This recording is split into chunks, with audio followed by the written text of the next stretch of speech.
আমার কোনো শোক নেই, আমার কোনো বিষাদ নেই। হে কুরুবৃদ্ধগণ, আপনাদের নীরবতায় আমার কোনো ক্ষোভ নেই। পিতামহ ভীষ্ম, ক্ষমা করবেন, আপনাকে প্রণতি জানাবার স্থিরতা আজ নেই। আর কর্ণ, তোমার জন্য ঘৃণাও বড় বেশি মনে হয়। আর হে আমার পঞ্চ স্বামী, আর্যাবর্ত বিজয়ী বীরশ্রেষ্ঠ অর্জুন, শক্তিমান ভীম, নকুল, সহদেব, আর আপনি ধর্মপুত্র, আপনারা আমার কৃতজ্ঞ অভিবাদন গ্রহণ করুন। আমি সর্বজ্ঞা নই, যজ্ঞভূমির অগ্নি থেকে আমার জন্ম। ধর্মাধর্মের ক্ষুরধার পথ আমার অজানিত। আর্যপুত্র, আপনার বিচার তাই আমার পক্ষে ধৃষ্টতা। আপনার কোনো বিচলন নেই, আপনার ধর্ম আপনাকে রক্ষা করেছে বিকার থেকে। কৃতজ্ঞতা জানান সেই ধর্মকে। ভীমসেন, তোমাকে আমি ভালোবাসা দিইনি কখনো, তাই তা ফিরেও চাইনি। শুধু তোমাকে আমার জিজ্ঞাসা ছিল ফাল্গুনী, ঊর্ধ্বচারী মৎস্যের ছায়ালেন চোখের থেকেও দুর্লক্ষ কি দুর্যোধনের বুক? বলো সত্য করে, প্রেম নয়, শুধু পৌরুষের আস্ফালনই ছিল পাঞ্চালী বিজয়ের পটভূমি। কিন্তু মিথ্যা প্রশ্ন। আমি জানি তোমার কোনো উত্তর নেই, যেমন নেই কোনো ভালোবাসা। তোমার শুধু আশা আছে। কৈশোর থেকে তুমি জেনে এসেছো বীরভোগ্যা পৃথিবী আর রূপমুগ্ধা নারী। জেনেছো একদিন ধার্ত রাষ্ট্রের হাত থেকে ছিনিয়ে নিতে হবে কৌরব উত্তরাধিকার। জেনে এসেছো যেখানে যা কিছু সর্বোত্তম, সেখানেই পৌঁছতে হবে তোমাকে। শুধু এই কুমারী লক্ষ্যের দিকেই তোমার দৃষ্টি ধনঞ্জয়। তাই অনায়াসে তুমি সরে যাও এক নারী থেকে অন্য রমণীতে। তোমার পূর্বপুরুষেরা যেমন একদা এক তৃণপ্রান্তরকে নিঃশেষ করে চলে যেতেন বনান্তরে,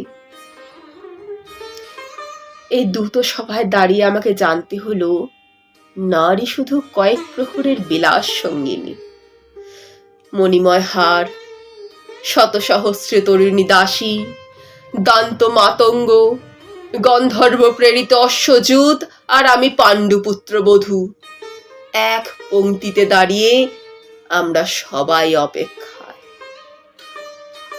পিতৃগৃহে যেমন দেখেছিলাম আহিরিনেরা দূর গ্রাম থেকে নিয়ে আসে তাদের পসরা, আর তার উপর ঝুঁকে পড়ে লুব্ধ ক্রেতার দল।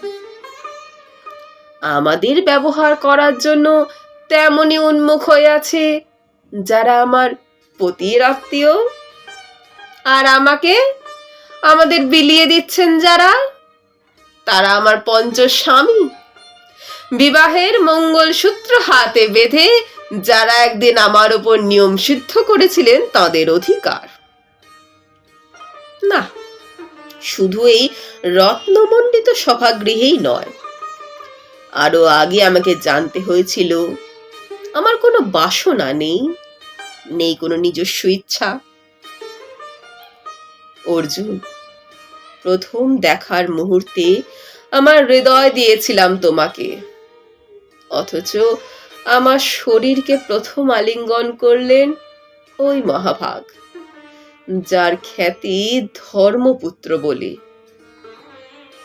ইন্দ্রপ্রস্থের সৌধ শিখরে যখন আছড়ে পড়তো নববর্ষার জলধারা, যখন আমার কামনা ছুতে চাইতো তোমাকে, আমার অনুৎসুক দেহকে তখন আকর্ষণ করত অন্য কেউ, যে আমার স্বামী। বসন্ত রজনীতে কিংসুকের প্রমত্ত উল্লাস মুহূর্তে তোমার ব্যাকুল বাহু টেনে নিত আমাকে নয়, অন্য কোনো যুবতীকে। বারে বারে আমাকে সন্তানবতী করেছে পুরুষ, কিন্তু তারা প্রত্যেকেই আমার আকাঙ্ক্ষিত নয়। কোনো প্রার্থনা নেই আমার, কুরুবৃদ্ধরা বিলাপ করুন। জ্যেষ্ঠ পাণ্ডব প্রহর গুনুন, কোন পুণ্য লগ্নে ধর্মরাজ্য নেমে আসবে মাটিতে। ভীম, অনুগ্রহ করে স্তব্ধ হও। নকুল, সহদেব, বিচ্যুত হও না অগ্রজের প্রতি অটল বিশ্বাসে। আর অর্জুন, অন্তঃপুরে যাও, সেখানে তোমার জন্য স্নিগ্ধ শরীর সাজিয়ে রেখেছে তোমার কোনো প্রেয়সী।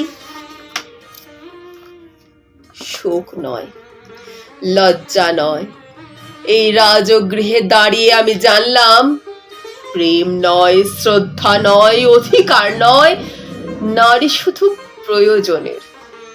জানলাম এখানে কোনো ভেদ নেই।